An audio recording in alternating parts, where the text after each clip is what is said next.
শুভ সকাল আমার প্রিয় বন্ধুরা, কেমন আছো সবাই? আশা করছি সকলে অনেক বেশি ভালো আছো। আমরাও না বেশ ভালো আছি। ভারতের ছোট্ট একটি গ্রাম থেকে আমি রূপা, ব্লগার রূপা চ্যানেলে সকলকে স্বাগত জানিয়ে আজকের ব্লগটি শুরু করছি। যাই হোক, এখানে যে কি অসুবিধায় পড়তে হয়েছে এই দড়ি বেঁধে কি বলবো। একে তো যে গাছটার সাথে বাঁধা হয়েছে ওটা সরু আর লম্বা, বারবার করে গাছটা হাওয়ায় দুলছে আর এই বাঁশগুলো পড়ে যাচ্ছে। আর এর মাঝে যদি বাঁশও না দিই না, দড়িগুলো একদম পুরো ঝুলতে থাকবে। তো যাই হোক, কষ্টসিষ্ট করে চালিয়ে নিতে হচ্ছে। গাছটা যতদিন আর একটু মোটা না হচ্ছে, একটু বড় না হচ্ছে, এরকমই হবে। তো দেখো, অনেক জামা কাপড়, এগুলো সবটাই কালকের। তো ভিজে জামা কাপড়গুলো বাইরে মেলে দিচ্ছি। সকাল থেকে যা বৃষ্টি হয়েছে, ভাবতেই পারিনি যে এত সুন্দর রৌদ্র উঠবে। তো যাই হোক, ভোরবেলা প্রচুর জোরে ঝড় হচ্ছিল, তার সঙ্গে বৃষ্টি। আর এখন দেখো, সকাল হতে না হতে একদম পুরো সুন্দর রোদ্দুর উঠেছে। ছাদটা তো পুরো একদম ড্যাব ড্যাব করছে, তবুও করার কিছু নেই। এখানটা একটু কিছুটা জায়গা ধুয়ে নিলাম, এখানেই কাঁচা ধোয়াগুলো করে ফেলবো। পুকুরের সানে তো কাঁচা ধোয়া করতে খুব সুবিধা হয়, কিন্তু ওখানটা যা পিচ্ছল আর তারপর আবার পানি উঠে রয়েছে, ওখান তো কাচার জায়গাই নেই। ওই কারণে এখানটাই কাচ্ছি। তবে ভালো লাগে জানো তো গাছতলায় বসে কাজ করতে। এখন না এত টানা রোদ্দুর দিচ্ছিল, পুরো মুখে এসে লাগছিল। ভাবছিলাম কত তাড়াতাড়ি এগুলো কাচবো, ধুয়ে মেলে নিচেই যেতে পারি। প্রচুর গরম লাগছে। সারা রাত যা পরিমাণে ঠান্ডা লাগে, আর সকাল হতে না হতে এত গরম। এখন কিন্তু ওয়েদারটা বেশ বাজে, আর এই সময় বাচ্চা কাচ্চার শরীর খারাপও হচ্ছে। তো যাই হোক, এখানে ঈশার কটা প্যান্ট ছিল আর হাজব্যান্ডের জামা প্যান্ট ছিল, সবটাই এখন সুন্দর করে ধুয়ে নিচ্ছি। আর এই কাজগুলো করতে করতে চারিদিক থেকে মেঘ করে পুরো অন্ধকার হয়েছিল, মনে হচ্ছে যেন এক্ষুনি বৃষ্টি নামবে। তো যাই হোক, আমি না প্রথমে সকাল থেকেই ভাবছিলাম আজকে সব কাজ পরে করব, আগে জামা কাপড় কাচবো, শুকাতে দেব। কারণ কি হচ্ছে বলো তো, ঘুম থেকে উঠে দেখছি রোদ্দুর, তো ভাবছি পরে করব। আর এইভাবে কাজ রেখে দেওয়ার পরে দেখছি সুন্দর রোদ্দুর থাকতে থাকতে ঝমঝমিয়ে বৃষ্টি পড়ছে। তো দেখো, এখনো পর্যন্ত আমাদের এদিকে চারিদিকে বিল খাল সবটাই বুড়ে যাচ্ছে। তো এখন দেখো পুরো অন্ধকার হয়ে এসছে, আবার মেঘও হয়েছে। জামা কাপড়গুলো এত জোরে উঠছে না, নিচেই পড়ে যায় কি তার ঠিক নেই। আর নিচেই পড়লে আর খুঁজে পেতে হবে না, বিলে গিয়ে পড়বে তো আর খুঁজে পাওয়া যাবে না। তো যাই হোক, আবারও রৌদ্র এসেছে। আর দেখি এই দিন যখন বাজারে যাব কিছুটা ক্লিপ কিনে আনবো। ক্লিপ না মারলে কিন্তু ছাদের উপরে জামা কাপড় মেলাই যাচ্ছে না। বাচ্চা কাচ্চার জিনিসপত্র এত নিচেই পড়ছে আর নোংরা হয়ে যাচ্ছে, সেগুলো আবার ধুতে হচ্ছে, আবার মেলছি। তো এখন বাসন নিয়েও উপরে চলে এসেছি, নিচেই মাজার মতো পরিস্থিতি নেই, একদম পুরো পুকুর ডুবে যাচ্ছে। তো সেই কারণে আর কি আজকে সমস্ত কাজ ওপরেই করে নিচ্ছি। তো আমার অনেক বন্ধুরা জানতে চেয়েছো আমার বাড়ি কোথায়, আর আমি কেন বলছি না হাসনাবাদ কোথায় আমার বাড়ি। তো বসিরহাট হাসনাবাদ আমার বাড়ি, এটা তো আমি বলি। অনেকে ডিটেলসে জানতে চাইছো কোন গ্রাম কোন জায়গা কোথা থেকে কত দূর। তো কি জানো তো, যতই হোক আমরা সোশ্যাল মিডিয়াতে কাজ করি, একেবারে ঠিকানাটা কিন্তু বলতে নেই, একদম গাইডলাইন্সের বাইরে আছে। আর এতে করে অনেক রকম সমস্যা হতে পারে, যার কারণে পুরোটা শেয়ার করতে পারিনি। তো তার জন্য ক্ষমা চেয়ে নিচ্ছি। যাই হোক, বাসন কটা তো মেজে নিয়েছি, একদম অন্ধকার হয়ে আসছে, মনে হচ্ছে ঝড় উঠেছে জানা, এক্ষুনি বৃষ্টি নামবে। আজকে এই জামা কাপড়গুলো নিয়ে ছাদে কতবার উঠেছে আর নেমেছে জানো তো। ভাদ্র মাসে কিন্তু এমনই হয়, এই দেখো রোদ্দুর, তো এই দেখো বৃষ্টি। তো যাই হোক, নিচে এসছি, কাঁথাটা এখন এই যে বেড়াটার মধ্যে মেলে দেব। এখানটায় বেশ টানটানে রোদ্দুর এসছে, আর ওপরের দড়ি যেহেতু ভর্তি হয়ে গেছে, আর সেরকম জায়গা নেই যে একটু রৌদ্র দেখে দেব। তো সেই কারণে নিচেই দিলাম কাঁথাটা। আর এখন সুন্দর করে ঘরবাড়িগুলো পরিপাটি করে গুছিয়ে নেব। এই ঘরটা থেকে আগে শুরু করছি। এই ঘরে সিমরান ঘুমিয়েছিল, ও তো ভোর ভোর স্কুলে চলে গেছে। তো ও আবার চলেও আসবে সকাল সকাল। আর এখন জানো তো, যেহেতু সবে পরীক্ষাটা শেষ হয়েছে, সেইভাবে ক্লাস হচ্ছে না, তো অনেক সময় তাড়াতাড়ি ছুটি হয়ে যাচ্ছে। এই ঘরটা গুছিয়ে নিই, আর তারপরে ঈশাকে ডেকে দেবো, এই ঘরটা গুছিয়ে নেব। এর মাঝে একবার চা করেছিলাম, খাটপত্র গুছিয়ে ঘরটা ঝাড়ু দিয়ে, আর চাটা খেয়ে নিয়েছিলাম। কারণ সকাল সকাল কিন্তু সকালের নাস্তাটা করে নেওয়া উচিত। নাস্তা বলো, চা বলো, কি গরম উষ্ণ পানি বলো, একটু সকাল সকাল খেয়ে নেওয়াই দরকার। তো সেই কারণে খেয়ে তারপরে আবারও কাজে লেগেছিলাম। তো শরীরের দিকেও কিন্তু লক্ষ্য রাখা উচিত, শুধু যে ঘরবাড়ি পরিপাটি করব, সব কিছু করব, নিজের শরীরটা না দেখে কাজে কামে লেগে থাকলাম এরকমটা নয়, সমস্ত কাজই করতে হবে। তার মাঝে নিজের যতটুকু আর কি কেয়ার করা যায় ততটুকু করতে হবে। নিজের শরীরের প্রতি তো যত্ন সবার আগে রাখতে হবে, কারণ এই শরীরটা ভালো না থাকলে কিন্তু সব দিকেই ডুবে যাবে। আমরা একটা হাউস ওয়াইফরাই জানি যে দুদিন শরীর খারাপ থাকলে আমাদের কত মানুষের অসুবিধা হয়, বাচ্চা কাচ্চা থেকে হাজব্যান্ড, সংসার, বাড়ির যে পোষ্য প্রাণীগুলো আছে সবারই। তো সেই কারণে দরকার নিজেকে আগে সুস্থ রাখা। তো যাই হোক, আজ আমি তোমাদের সঙ্গে শেয়ার করব আমি নতুন হাতে টাকা পেয়েছি। আর অবশ্যই বলবো কিসের টাকা পেলাম। ব্যবসা করে প্রথম টাকা পেয়েছি হাতে, আর কখনো এতগুলো টাকা একসঙ্গে ইনকাম করে হাতে পাইনি। আমার প্রথম ইনকামের টাকা একদিনের আয়। অবশ্যই বলবো কোথা থেকে টাকাটা পেলাম। যাই হোক, অনেকখানি আনন্দের মধ্যেই আছি সকাল থেকে, আর বেশ ভালো লাগছে জানো তো। তো যে কোনো ব্যবসা, যে কোনো কাজের থেকে পয়সা পাওয়া গেলে কিন্তু এতটা ভালো লাগে কি বলবো। তো চলো ঘরটারগুলো গুছিয়ে নিই, সবটাই শেয়ার করব, প্লিজ পাশে থেকো। দেখো খাটটাকে মোটামুটি গুছিয়ে নিলাম, কাঁথা টাথা এদিক ওদিক হয়েছিল সেগুলোকে তো নামালাম, আর সবটা ভাঁজ করে জায়গা মতো রেখে দেব। এখন খাটটাকে একটু টান টান করে নেব।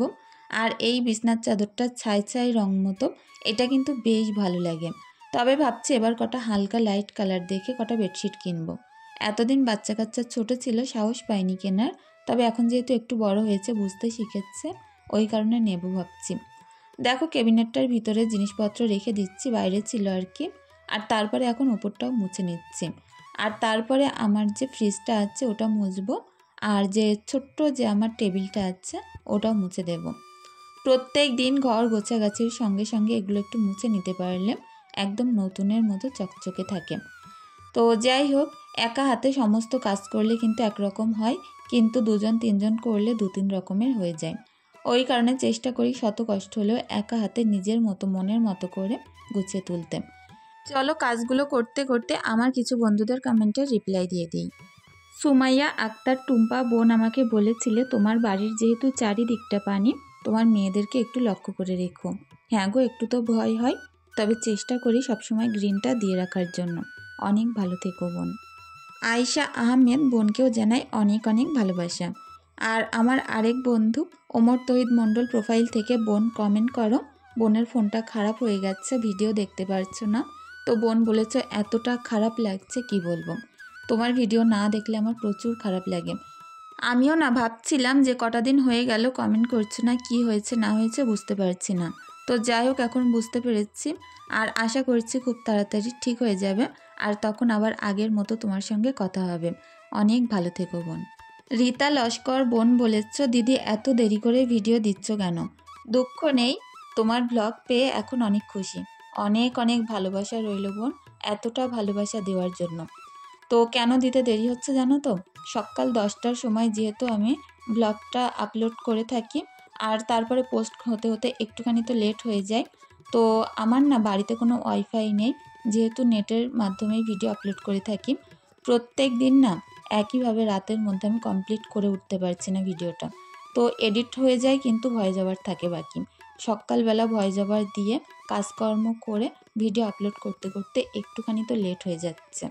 তবে চেষ্টা করব আবার যতটা সম্ভব তাড়াতাড়ি রাতের মধ্যে করে রেখে দিতে সব কিছু, তাহলে যেমন 10টায় ব্লগ দিতাম ঠিক তেমনই দিতে পারবো। যাই হোক, ঘরের কাজকর্ম সবটাই মোটামুটি শেষ করলাম। আর এখন ঈশাকে ব্রাশ করাবো, আর ওকে কিছু খেতে দিতে হবে। একটুখানি আগেই ঘুম থেকে উঠেছে তো এখনও ব্রাশ করেনি। তো দেখো ঈশার এই যে টুথপেস্টটা এত ভালো কি বলবো, এটা দিয়ে দাঁত ব্রাশ করতে দিলে একবারও না করে না, নিজের ইচ্ছে মতনই করে নেয়। এখন এই যে গ্যাস ওভেনটা জ্বালিয়ে নিচ্ছে, মাংস করব। আমাদের বাড়িতে মাছ কম, মাংস বেশি হয়। হাজব্যান্ড যেহেতু কোনো রকম মাছই সেরকম খায় না, তো ওইভাবে আর মাছটা খুব একটা বেশি করি না। যেদিন বাড়িতে না থাকে সেদিন মাছ করি, আর বাদবাকি দিন এরকম অল্প করে একটু মাংস করি। আজ না বাড়িতে কোনো সবজিই ছিল না, তো এই আর কি বাড়ির পাশ থেকেই মাংস কিনে আনা হয়েছে। তো অল্প করে রান্না করব মাংস, আর আলু দিয়েছে অনেকটা বেশি করে। আজ একদম অন্য রকমভাবে মাংসের পুরো পাতলা লাল ঝোল বানাবো। আগের দিনে যে মুরগিটা রান্না করেছিলাম ওটা ছিল আলাদা, আর আজকের যে মাংসটা এটা হচ্ছে পোলট্রি মুরগি। এখন 5 মিনিট ঢাকা দিয়ে রেখে আলুটা একদম লো ফ্লেমে সুন্দর করে ভাজা ভাজা করে নিয়েছি। ফুলমণি বোনকেও জানাই অনেক ভালোবাসা। দ্য ইনভিসিবল গার্ল প্রোফাইল থেকে বোন বলেছ তোমার যা আর বোনকে একদিন দেখিও, চেষ্টা করব কোনো একদিন দেখানোর জন্য। অনেক ভালো থেকো বোন। শবনম শারমিন বোন বলেছ অনেক সুন্দর হয়েছে, অনেক অনেক ভালোবাসা রইল। আর অনিমা সেন প্রোফাইল থেকে বোন বলেছ যে তোমার গলার ভয়েসটা শুনে মনে হচ্ছে কতদিন ঠিক করে খাওয়া দাওয়া হয় না। তো তাই গো, আমারও শুনে না অনেকটাই খারাপ লাগলো যেরকম গলার ভয়েস শোনা যায় আমার। আর বোন এটাও বলেছ মুরগির মাংসটা আগের দিনে অনেক সুন্দর হয়েছিল, আর 19 বছর বয়সে তুমি অনেক স্ট্রাগল করছো।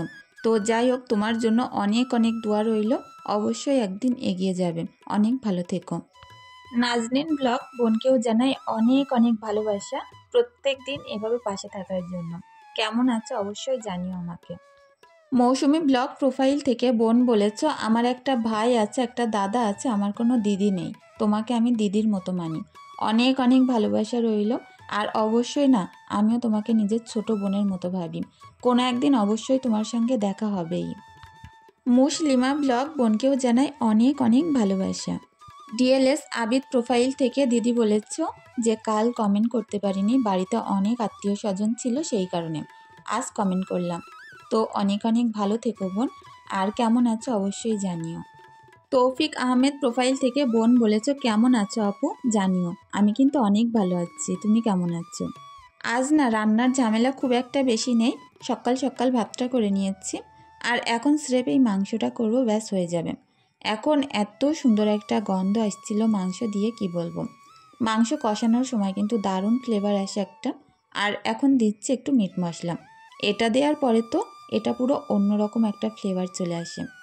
তো যাই হোক, মাংস কষার টাইমে যে গন্ধটা ছাড়ে বেশ ভালো লাগে। তো এত সুন্দর একটা ফ্লেভার আসছিল, মনে হচ্ছে যেন মাংসটা এরকম কষা কষাই রেখে দিই। এইভাবে মাংস রান্না করলে যে এত মজার হয় কি বলবো, কালারটা দেখলে বুঝতে পারবে যে কত সুন্দর হয়েছে।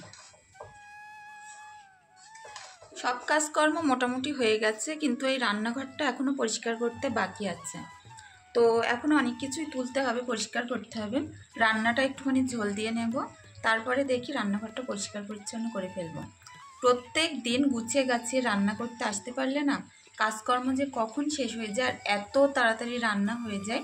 রান্না করতে করতে ব্যাস রান্নাঘর সব পরিষ্কার পরিচ্ছন্ন হয়ে যায়, তখন গিয়ে মনটা কী যে ভালো লাগে কি বলবো।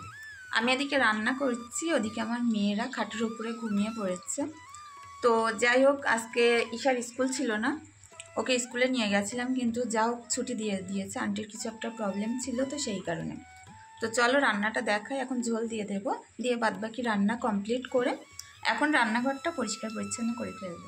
আজকের মাংসটা একটু অন্যরকমভাবে করেছি, আরও দারুণ হয়েছিল। রসুন দিয়েছি গোটা, আর গোটা মশলা অনেক রকম ব্যবহার করেছি দেখলেই। এর মধ্যে দিয়েছিলাম এলাচ, তেজপাতা, শুকনো লঙ্কা, যার কারণে ফ্লেভারটা আরও বেশি ভালো আসছিল। আজকে করছি একটু পাতলা ঝোল, যাতে করে না এটা ভাত দিয়ে সুন্দরভাবে মেখে খাওয়া যায়। তো লাস্টে দিলাম একটুখানি গরম মশলা, দিয়ে এভাবে কিছুক্ষণ একটু ঢাকা দিয়ে রাখবো। তুমি ইসলাম বোন বলেছো তোমার কিচেনটা অনেক সুন্দর হয়েছে, অনেক অনেক ভালোবাসা রইল। মাই ডেলি অ্যাক্টিভ এটি হোম বোনকেও জানাই অনেক অনেক ভালোবাসা এভাবে পাশে থাকার জন্য। রীতা লস্কর বোন জানতে চেয়েছ আমার যে মুরগিগুলো আছে কি মুরগি। তো যে সাদা মুরগিগুলো আছে না, ওগুলো হচ্ছে কক মুরগি, আর যে লাল মুরগি আছে, কালারিং কালো মুরগি আছে, ওগুলো সবটাই অস্ট্রেলিয়া। তো ওগুলোর গায়ে প্রচুর মাংস হয়, আর সাদাগুলো কিন্তু খুব একটা মাংস হয় না, তবে একদম পুরো দেশি মুরগির মতো মাংস হয়। তো যাই হোক, অস্ট্রেলিয়া যেগুলো আছে না লাল কালারের, ওগুলো একটু নরম নরম টাইপের মাংস হয়, প্রচুর চর্বি হয়, কিন্তু খেতে ভালো লাগে, আর অনেক বেশি ডিম পারে ওরা। তো আলেমা ব্লগ তাহারিন সকল বোনদেরকে জানাই অনেক অনেক ভালোবাসা। প্রত্যেক দিন তোমরা যে এতটা ভালোবাসা দাও, সাপোর্ট করো, সত্যি অনেক ভালো লাগে। তো যাই হোক, রান্নাবান্না শেষ করতে করতে এদিকে দেখো গ্যাস ওভেনটাও পরিষ্কার করে নিচ্ছি, আর তার সঙ্গে এই যে স্ল্যাবটাও পরিষ্কার করে নিলাম। আর এখন রান্নাটা বসিয়ে দিয়ে টুকটাক কাজকর্মগুলো করেই ফেলবো।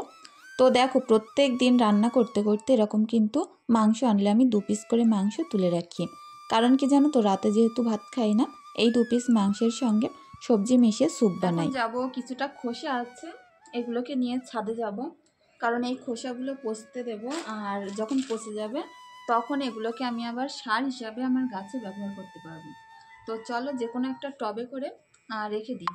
তো 1-1.5 মাস যাবে, তারপরে কি এগুলো আমি ব্যবহার করতে পারবো। এগুলো হচ্ছে বিনা খরচে সার তৈরি। তো যাই হোক, এরকম আইডিয়া আমি আমার একটা আপুর কাছ থেকে পেতাম, অনেক গাছ পছন্দ করতো। তো আজকে সেই দেখো প্রায় 10-12 বছর পরে গিয়ে তার বুদ্ধিগুলো এখন কাজে আসছে। চলো, তো আজ প্রথম ইনকাম হাতে পেলাম অনেকগুলো টাকা। এতগুলো টাকা একসঙ্গে কোনো দিন একে দিনে আমি তো ইনকাম করিনি। যাই হোক, আমরা যে গাড়িটা কিনেছিলাম, তো ওটা বলেছিল হাজব্যান্ড প্রথম যে ভাড়াটা হবে সেই টাকাটা আমাকে দেবে। তো 1,500 টাকা হয়েছে, সেটাই আজকে আমাকে দিয়েছে। এত খুশি লাগছিল না, তোমাদেরকে বলে বোঝাতে পারবো না। প্রথম ইনকামের কিন্তু একটা আনন্দই আলাদা, আর সেটা হয় যদি নতুন ব্যবসা। এই যে সবজির খোসাটা যখন পচবে আর প্রত্যেকটা গাছের গোড়া একটু একটু করে দিয়ে দেব, গাছগুলোর এত সুন্দর গ্লো করবে না, কি বলবো। চলো নিচেই যাবো এবার। একটাও লাগিয়ে দিয়েছি কারণ প্রচুর বৃষ্টি আসে। আর এই চালটা হচ্ছে আমার যে রান্নাঘরের ওপরে। চারিদিকটা যেহেতু ফাঁকা, এত পরিমাণে ছিট ঢোকে যে পুরো রান্নাঘর ভর্তি হয়ে যায়। তো যাই হোক, দেখি সামনের বছরের দিকে একটু অন্য কিছু করা যায় কি, যাতে করে এই পানিটা না ঢোকে।